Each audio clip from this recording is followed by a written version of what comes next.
நான் அமைச்சராக வந்த பின்னால் கோவைக்கு மிகப்பெரிய வளர்ச்சியை கொடுத்துருக்கோம். நீங்கள் எங்கே பொதுமக்கள் கேட்டாலும் சரி, நீங்கள் நேரடியாக பார்க்கும்போது தெரியும். கோவை அப்படின்னாலே அதிமுகவின் கோட்டை அப்படின்னு சொல்லுவாங்க. இந்த முறை எப்படி இருக்கு? அதிமுக எல்லா தொகுதியும் வெற்றி பெறும்.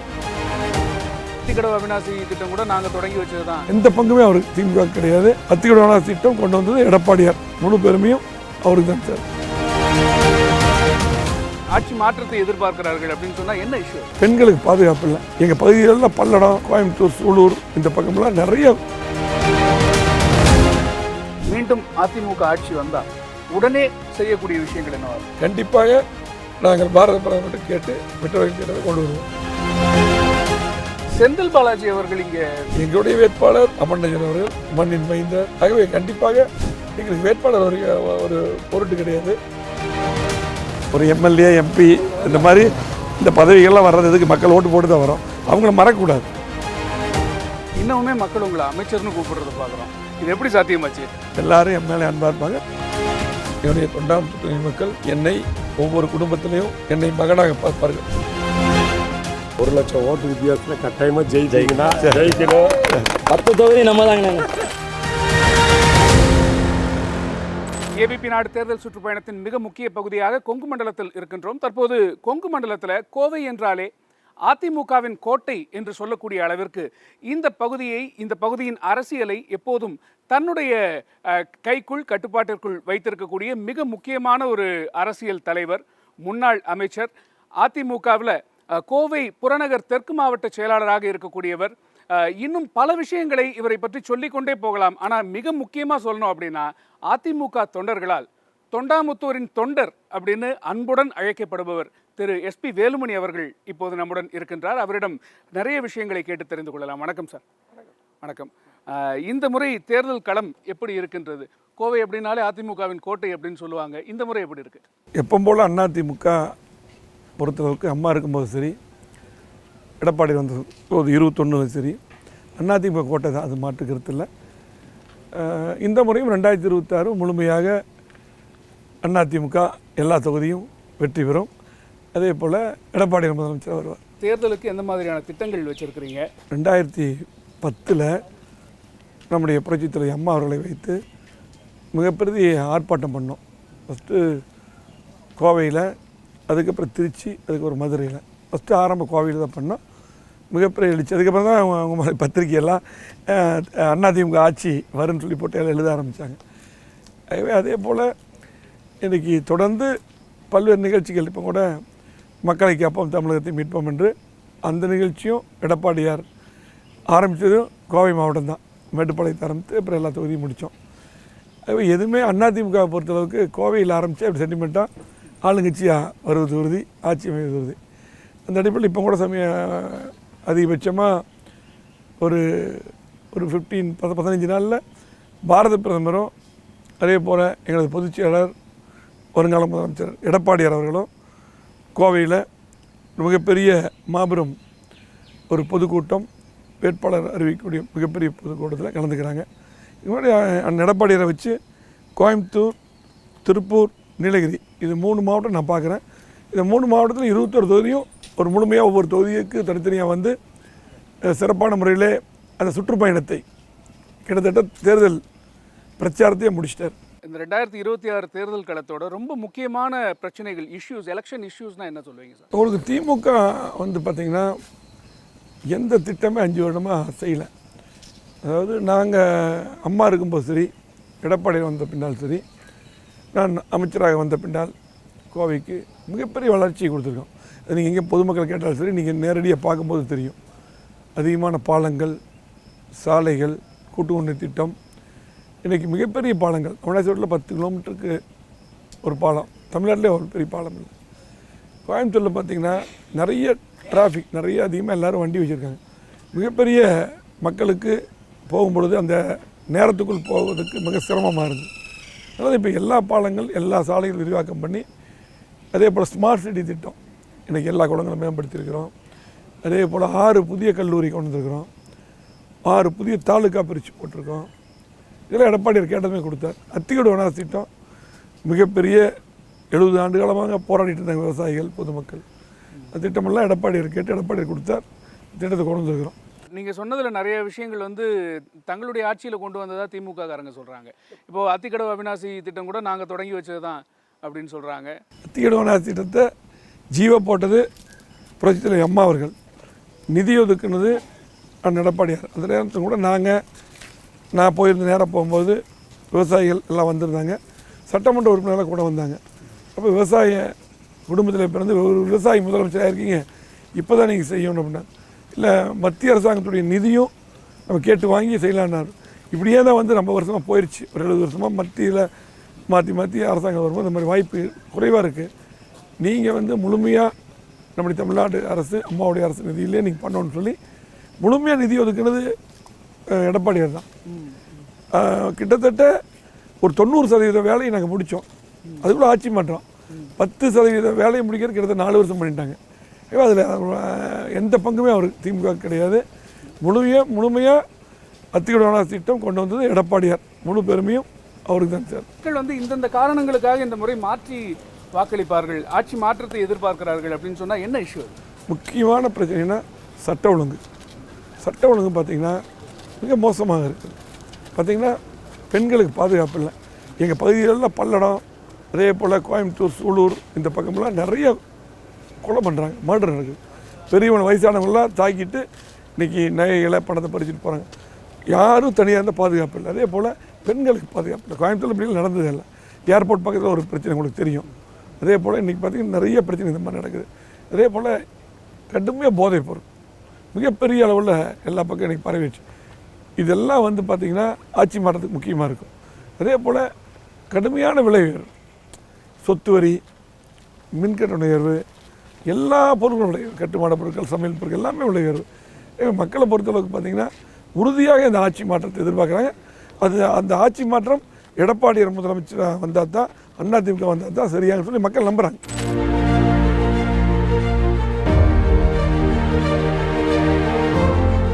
இந்த 2011, 2021 காலகட்டத்தில் எம்எல்ஏவாகவும் அமைச்சராகவும் எல்லா பணிகளையும் வந்து மேற்கொண்டதை நாங்கள் பார்த்தோம். 2021, 26 காலகட்டத்திலையும் நீங்கள் எம்எல்ஏவாக இருக்கீங்க திமுக ஆட்சியில். என்ன வித்தியாசம் இந்த 2 காலகட்டத்திற்கும்? நீங்கள் இந்த 11, 21 காலகட்டத்தில் கோவை எப்படி இருந்தது, இப்போ எப்படி இருக்குது? இது மக்களை கேட்டாலே தெளிவாக சொல்லுவாங்க. 2011, 21 மிகப்பெரிய வளர்ச்சி, 50 ஆண்டு இல்லாத வளர்ச்சியை கிட்டத்தட்ட அந்த 10 ஆண்டு காலத்தில் நம்ம கொடுத்தோம். சொல்லப்போனால் இன்றைக்கி திமுக ஆட்சி 5 ஆண்டு காலத்தில் நாங்கள் என்னதான் போராட்டம், என்னதான் நேரடியாக பல மனுக்கள், சட்டமன்றத்தில் பல கவன ஈர்ப்பு தீர்மானங்கள், அதே நிறைய கொஷின்ஸு போட்டு இந்தந்த அடிப்படை வசதி வேணும் இப்படியெல்லாம் கேட்டோம். ஒன்றும் இல்லை, உதாரணத்துக்கு நம்ம இருக்கும்போது வந்து பார்த்திங்கன்னா அத்திக்கடவு அவிநாசி திட்டம் 2 எடப்பாடியார் கேட்டு அவர் அறிவித்தார். அந்த திட்டம் அப்படியே டேக்கப் ஆகல, அப்படியே போட்டாங்க. ஏர்போர்ட் விரிவாக்கம் நம்ம இருக்கும்போது நில எடுப்பு முழுமையாக எடுத்து கொடுத்துட்டோம். எடப்பாடியார் இருக்கும்போதே சீஃப் செக்ரட்டரி அனுப்பிவிட்டார். நான் தான் அமைச்சராக இருந்து கோயம்புத்தூரில் கலெக்டர் ஆஃபீஸில் மீட்டிங் போட்டு கிட்டத்தட்ட 2000 கோடியில் 500 ஏக்கர் லேண்டு முழுமையாக எடுக்கிறதுக்கெல்லாம் ஆரம்பித்து எல்லாமே எடுத்துகிட்டு முடிஞ்சிருச்சு. அக்விசிஷன் முடிஞ்சிருச்சு. ஆமாம், எடுத்து ஆரம்பிச்சிட்டோம். இப்போ இவங்க போய்ட்டு வந்தது முடிஞ்சிருச்சு. ஆனால் அதுக்கப்புறம் அதை அப்படியே போட்டாங்க. மத்திய அரசுக்கு நாங்கள் நிலம் தர மாட்டோம். அதாவது ஒரு சட்டங்கள் இந்தியாவுக்கு முழுவதும் ஒரே சட்டம் தான். அதாவது நாங்கள் வந்து முழுமையாக லேண்ட் ஒப்படைக்க மாட்டோம். அதாவது ஸ்டேட் வந்து பார்த்திங்கன்னா உங்களுக்கு தமிழ்நாடு அரசியல், அதே போல் மாநில அரசு வந்து நிலம் எடுத்து கொடுக்கணும். மத்திய அரசு அதில் வந்து பார்த்திங்கன்னா அந்த பில்டிங் கட்டி ஏர்போர்ட்டுக்கு விரிவாக்கம் பண்ணி நிதி ஒதுக்குவாங்க. நிலத்தை பொறுத்தளவுக்கு ஸ்டேட் கவர்மெண்ட் எடுத்து வரணும். ஆனால் நாங்கள் எடுத்து கொடுத்து லீஸுக்கு தான் கொடுப்போம். இப்படியெல்லாம் அதாவது திட்டம் வராமல் இருக்க இப்படியெல்லாம் பண்ணி 5 வருஷம் அப்படி ஓட்டிட்டாங்க. அப்போ அது வந்ததுதான் எங்களுக்கு மிகப்பெரிய வளர்ச்சி. எங்களுடைய குழந்தைகளுக்கு, இளைஞர்களுக்கெல்லாம் பார்த்திங்கன்னா நிறைய ஐடி கம்பெனி வந்திருக்கோம், மிகப்பெரிய வளர்ச்சி, நிறைய கம்பெனி வந்திருக்கோம், நிறைய பேருக்கு வேலை வாய்ப்பு கிடைச்சிருக்கோம். அதெல்லாம் பார்த்திங்கன்னா இன்றைக்கி அந்த திமுக அரசு கண்டுக்கவே இல்லை, அது கடப்பில் போட்டாங்க. இப்படி நிறைய உதாரணங்கள் சொல்லலாம். இது நீங்கள் இப்போது 26 மீண்டும் அதிமுக ஆட்சி வந்தால் உடனே செய்யக்கூடிய விஷயங்கள் என்னவாக இருக்கும்? உடனே வந்து கண்டிப்பாக மெட்ரோ ரயில் கொண்டு வர்றதுக்கு மத்திய அரசு இன்றைக்கி பார்த்திங்கன்னா நாங்கள் கூட்டணியில் இருக்கிறோம்.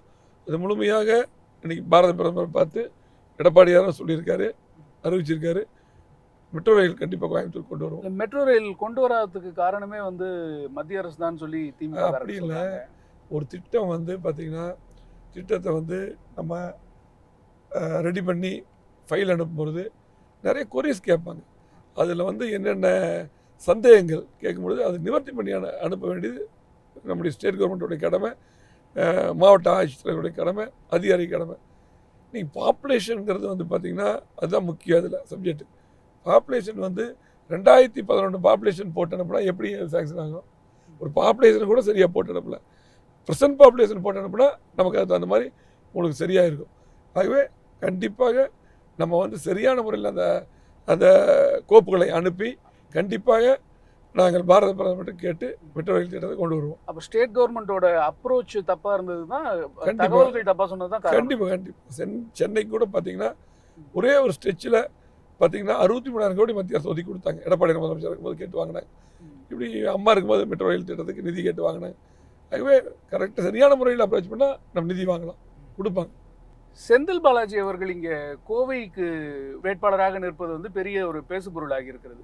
செந்தில் பாலாஜி இங்கே வந்திருக்கிறத எப்படி பார்க்குறீங்க? அதாவது கோவை தெற்கு தொகுதியில் வந்து செந்தில் பாலாஜி அவர்கள் போட்டியிடுகிறார்கள். போன முறையே வந்து பார்த்திங்கன்னா சென்னையிலேருந்து கமலஹாசன் வந்து போட்டியிட்டார். அப்போது அந்த தொகுதி ஒரு விஐபி தொகுதியாக தான் இருந்தது.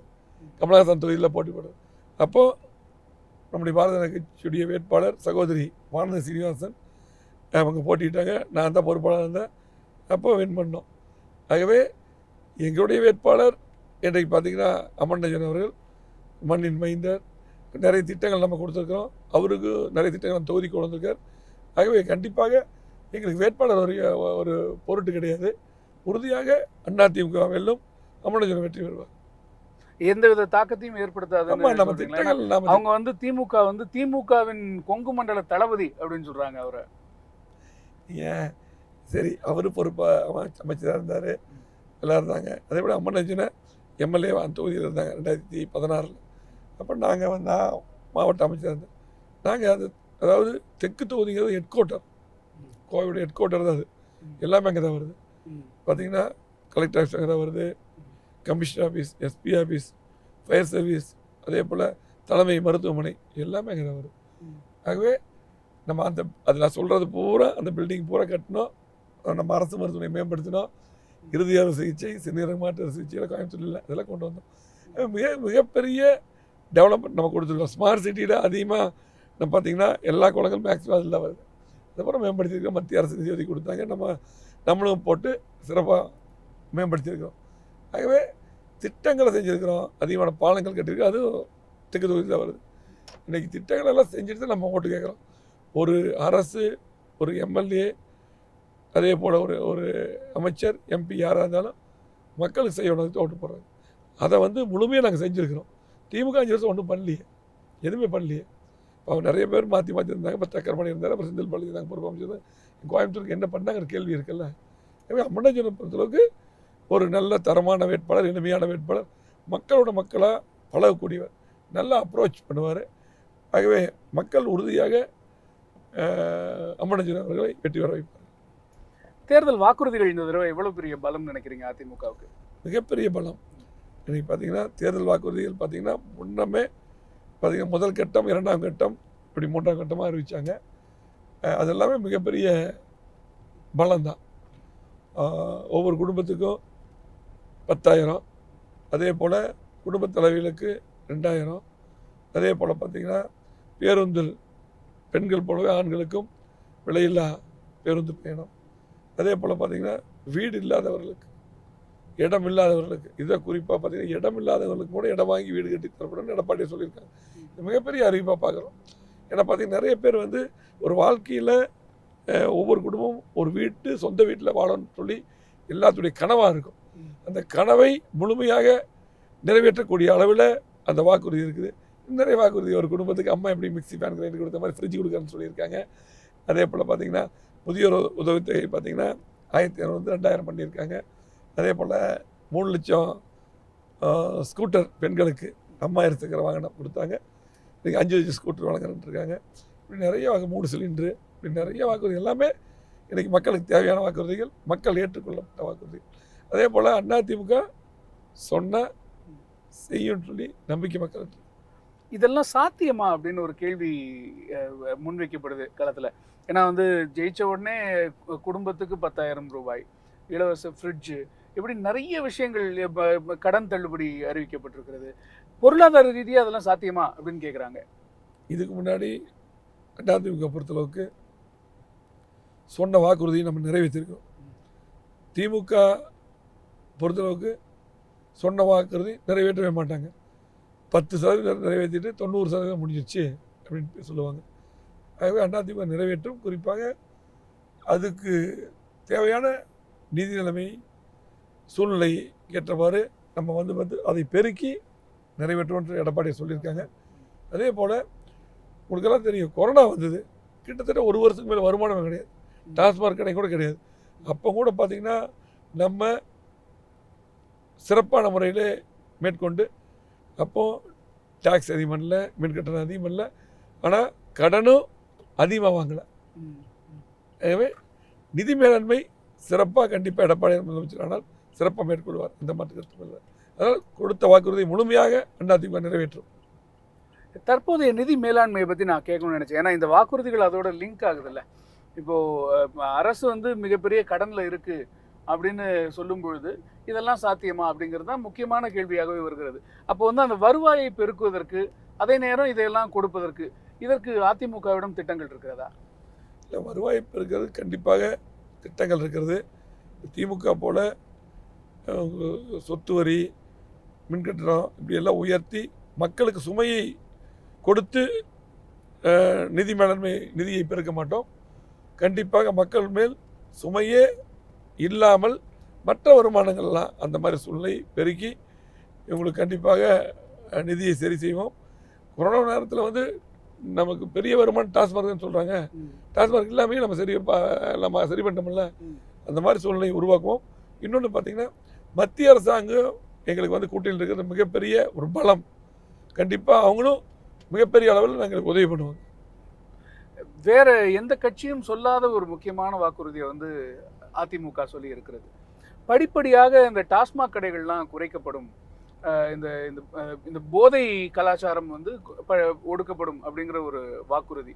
இந்த டாஸ்மாக் படிப்படியாக குறைப்பு அப்படிங்கிறத பற்றி சொல்லுங்களேன். அது எப்படி சாத்தியப்படும்? நிச்சயமாக உங்களுக்கு புரட்சி அம்மாவுடைய கொள்கை அது. அம்மா இருக்கும்போது அதை அறிவிச்சிருக்காங்க. அது அப்படி தான் எடப்பாடியில் வந்ததும் முதல் கையெழுத்துலேயே குறைச்சாங்க, கடைகளை குறைச்சாங்க. அது கண்டிப்பாக அது தொடர்ந்து குறைக்கப்படும். ஏன்னா கண்டிப்பாக மது இல்லாத மாநிலமாக தமிழ்நாடு இருக்க வேண்டும் என்பது நம்முடைய அனைவருடைய எதிர்பார்ப்பு, கொள்கை, மாற்றுக்கிறது. ஆனால் உடனடியாக அது பண்ண முடியாது, படிப்படியாக தான் பண்ண வேண்டிய சூழ்நிலை தான் படிப்படியாக குறைப்படுகிற. கண்டிப்பாக மற்ற அது பார்த்திங்கன்னா நிறைய வருமானங்கள், மற்ற வருமானங்கள்லாம் இருக்குது. பார்த்திங்கன்னா நிறைய நல்லா இண்டஸ்ட்ரி மினிஸ்டர் அந்த நிறைய வந்து குவாரிகள், கிரானைட் குவாரிகள்லாம் நிறைய இருக்குது. இந்த மாதிரி ஒவ்வொரு இதுலேயும் பார்த்திங்கன்னா நம்ம அந்த மாதிரி மக்களுக்கு பாதுகாக்காததில் நம்ம வருமானத்தை பெறக்கூடிய வாய்ப்புகள் இருக்குது. இன்னும் சொல்லப்போனால் நிறைய பொருட்கள், குறிப்பாக தென்னையிலேருந்து வரக்கூடிய பொருட்கள்லாம் பார்த்திங்கன்னா நிறைய ஒரு எக்ஸ்போர்ட் பண்ணலாம்.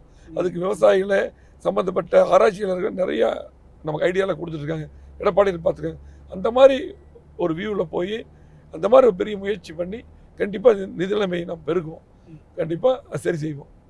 சார், 20 வருஷம் ஒரு தொகுதியை வந்து வெற்றிகரமாக வந்து மீண்டும் மீண்டும் தேர்தலில் வெல்வது அப்படிங்கிறது சாதாரண விஷயம் கிடையாது. அது உங்களுக்கு சாத்தியப்பட்டிருக்கிறது. மீண்டும் களம் காண்றீங்க. இன்னும் இந்த தொகுதிக்கு இதெல்லாம் பண்ணணும் அப்படின்னு உங்களுக்கு ஒரு கனவு இருக்கும்ல, அது என்ன? கண்டிப்பாக நான் எப்பொழுதும் மக்களோடு மக்களாக இருப்பேன்.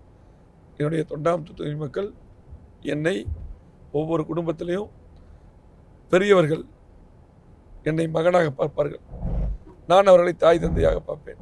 அதே போல் பெரியவர்கள் என்னை தம்பியாக பார்ப்பார்கள், நானும் அவர்களை அண்ணன் அண்ணியாக பார்ப்பேன். அதே போல் சிறியவர்கள் என்னை அண்ணனாக பார்ப்பார்கள், அவர்களையும் நானும் தம்பிகளாக தங்கைகளாக பார்ப்போம். ஆகவே ஒரு எல்லா குடும்பமும் ஜாதி சமுதாய வேறுபாடின்றி என் மேலே மிகப்பெரிய அன்பு வைத்திருப்பார்கள். எந்த பிரச்சனை என்னுடைய தொகுதி மக்களுக்கு இருந்தாலும் உடனடியாக நான் அங்கே இருப்பேன். அங்கே என்னால் போக முடியாலும் தேவையான உதவிகள் பண்ணுவோம். அவங்களுக்கு என்ன பிரச்சனையாக இருந்தாலும் அது சரி செய்வோம் அல்லது சரி செய்ய முயற்சி செய்வோம். ஆகவே எந்த நேரத்திலும் என் தொகுதி மக்களுக்காக நான் முன்னின்று பணியாற்றுவேன். அது மட்டும் இல்லை, உங்களுக்கெல்லாம் கொரோனா வந்தது. கொரோனா நேரத்தில் அன்றைக்கெல்லாம் லாக்டவுன் ஆச்சு. அன்றைக்கி எங்களுக்கு ஃபேமிலி ட்ரஸ்ட் இருக்குது, நல்லறம் ட்ரஸ்ட்னு சொல்லி போட்டு. அது என்னுடைய சகோதரர் அண்ணன், எங்களுடைய அண்ணன் அன்பரசன் அவர்கள் தலைவர், நாங்கள்லாம் உறுப்பினர். எங்கள் ட்ரஸ்ட் மூலிமா டெய்லி 1 லட்சம் பேருக்கு உணவு கொடுத்தோம். எங்கள் தொகுதியிலையும் கொடுத்தோம், மாவட்டம் பூரா கொடுத்தோம். அதே போல் யார் வேலைக்கு போக முடியல, ஒவ்வொரு வீட்டுக்கும் ஒவ்வொரு பாக்ஸ் போட்டு எல்லா தரமான பொருட்களை கொண்டு போய் கொடுத்து அவங்களுக்கு கிட்டத்தட்ட 1 மாதத்துக்கு தேவையான பொருட்கள்லாம் கொண்டு போய் அவங்களுக்கு கொடுத்தோம். இந்த மாதிரி என்னென்ன தேவையோ அந்த உதவிகளை பண்ணுவோம். அதே போல் யார் நம்ம ஹெல்த் இஷ்யூவில் பாதிக்கப்பட்டால் அரசாங்கம் மூலிமா தீர்க்க முயற்சி பண்ணுவோம். அப்படி இல்லாட்டி எங்கள் ட்ரஸ்ட் மூலிமா கண்டிப்பாக தீர்த்து வைப்போம். அதே போல் படிப்பு உதவி என்று வரும்போது நிறைய பேர் பார்த்தீங்கன்னா ஃபீஸ் கட்ட முடியல, அவங்க பாதியில் நிறுத்துவாங்க. அப்படி எங்களுடைய நாலேஜுக்கு, எங்களுடைய பார்வைக்கு வந்தால் உடனடியாக அவங்களை நாங்கள் படிக்க வைப்போம், தேவையான உதவிகள் பண்ணுவோம். இப்படி ஒவ்வொரு குடும்பத்திலும் ஒவ்வொரு பகுதியிலும் என்னென்ன தேவையோ செய்வோம். அது மட்டும் இல்லை, அடிப்படை வசதிகள் என்னென்ன தேவையோ மேக்சிமம் தொகுதியில் என்ன தேவையோ கிட்டத்தட்ட 80-90% பூர்த்தி பண்ணியிருக்கோம். கோவை அப்படின்னாலே இது கல்விக்கு ரொம்ப முக்கியமான ஒரு ஹப்பாக இருக்குது. கொங்கு மண்டலமே ஒரு ஹப்பாக இருக்கிறது. அதுவும் முக்கியமாக கோவை, நாமக்கல் மாவட்டங்கள்லாம் கல்வி நிறுவனங்கள் நிறைய ஃபேமஸான கல்வி நிறுவனங்கள் இருக்கக்கூடிய மாவட்டங்கள். படித்தவர்கள், இளைஞர்கள் அதிகமாக உருவாகக்கூடிய மாவட்டமாக இருக்கிறது. இங்கே வேலை வாய்ப்புக்கு என்ன மாதிரியான திட்டங்கள் வச்சுருக்கிறீங்க? கல்வி நிறுவனங்கள் அதிகமாக இருக்குது. அது கூட பார்த்திங்கன்னா, நீங்கள் இதுக்கு முன்னாடி கேட்ட கேள்வி இதுக்கு சம்மந்தம் இருக்குது. அதாவது நான் அமைச்சராக வந்த பின்னால் பார்த்திங்கன்னா எடப்பாடியார்கிட்ட கேட்டு 6 புதிய கல்லூரி கொண்டு வந்திருக்கேன், அரசாங்க கல்லூரி. இந்த ப்ரைவேட் காலேஜில் பார்த்தீங்கன்னா 30,000 ரூபா ஃபீஸ், அந்த மாதிரி எல்லாம் அதிகமான ஃபீஸு. இது வெறும் 2,000 ரூபா ஃபீஸில் 6 கல்லூரி. அதில் என்னுடைய 9ஆம் தொகுதியில் ஒரு கல்லூரி. 9ஆம் தொகுதியில் என்னென்ன தேவையோ பூர்த்தியாச்சுன்னு சொன்னல, கல்லூரி, ஆர்டி ஆஃபீஸ், தாலுகா ஆஃபீஸ் என்று அனைத்து சாலைகள், பாலங்கள், கூட்டுக்குடி திட்டம் 50 கிலோமீட்டரில் அத்திக்கடூர்லேருந்து அம்மா இருக்கும்போது கேட்டு வாங்கி நான் தொகுதி கொடுத்துருக்கேன். அதே போல் கோவை மாவட்டத்துக்கும் 3ஆம் கூட்டுக்குடி திட்டம் கொடுத்துருக்கேன். அதே போல் பார்த்திங்கன்னா இன்றைக்கு கல்வியை பொறுத்தளவுக்கு 6 புதிய கல்லூரின்னு பார்த்துங்க. ஈஸியாக அவங்களுக்கு உங்களுக்கு கல்வி கற்றுத்தரக்கூடிய வாய்ப்பு. கடைசியாக கூட ஒரு மகளிர் கல்லூரி கொண்டு வந்தோம். இப்போ இருக்கக்கூடிய நீங்கள் சொன்னீங்க அம்மன் நான் தெற்கு தொகுதிக்கு கொண்டு வந்தோம். உங்களுக்கு வேலை வாய்ப்புன்ட்டு வரும்போது பார்த்திங்கன்னா, உங்களுக்கு திமுக அரசு எதுவுமே பண்ணல. அம்மா இருக்கும்போது, எடப்பாடி இருக்கும்போது எல்லாம் கொஞ்சம் ஃபேக்ட்ரிலாம் கொண்டு வர்றதுக்கு நிறைய எக்ஸ்பென்ஸ்லாம் போகிறதுக்கெல்லாம் வழிவகை செஞ்சோம். அதே போல் பார்த்திங்கன்னா உங்களுக்கு இராணுவ தளவாடங்கள் உற்பத்தி செய்யக்கூடிய அந்த இதெல்லாம் கொண்டு வரக்கூடிய அந்த ஹப் கொண்டு வர்றதுக்கு நம்ம மத்திய அமைச்சராக அப்போ நிர்மலா சீதாராமன் அந்த டிபார்ட்மெண்ட் இருந்தாங்க. அவங்க நம்ம பெரிய உதவி பண்ணாங்க. அவங்கள பிடிச்சி கொண்டு வரக்கு எல்லாமே பண்ணி அந்த வேலைகள் நடந்துட்டு இருக்குது. Defence corridor. அப்புறம் அதே போல் கொடிசியா பார்க்குன்ட்டு ஒரு 400 ஏக்கர் எடப்பாடி இருக்கும்போது நிதி ஒதுக்கி கொடுத்து இடம் கொடுத்தோம். அப்போ அவங்கெல்லாம் அது போட்டு இன்றைக்கி நிறைய ஃபேக்ட்ரிஸ் இப்போ அங்கெல்லாம் நடந்துருக்கு. இந்த மாதிரி வேலைவாய்ப்புகள் நிறைய நம்ம உருவாக்கணும். கண்டிப்பாக 2026 எடப்பாடியார் முதலமைச்சர் வந்த பின்னால் இந்த மாதிரி நிறைய வேலைவாய்ப்பு உருவாக்க நாங்கள் நடவடிக்கை எடுப்போம். ஏர்போர்ட் முழுமையாக விரிவாக்கத்தை முடித்தாலே நிறைய ஃபாரின் ஃப்ளைட்டெல்லாம் இங்கே வந்துடும். அப்போ நிறைய ஐடி கம்பெனி, மற்ற கம்பெனிகளாக வரும். உங்களுக்கு கனெக்டிவிட்டி இருந்தாலே நிறைய ஆமாம், சரியாக பண்ணாலே கம்பெனிஸ் உள்ள வந்துடும். ஆமாம், அது பண்ணாலே நமக்கு ஒரு 50,000 பேருக்கு வேலைவாய்ப்பு உருவாகும். இந்த மாதிரி சொல்லி உருவாக்கும். அப்போ அந்த ஏர்போர்ட்டுங்கிறது ரொம்ப முக்கியமான ஒரு விஷயமா இருக்குது, அவசியமானது.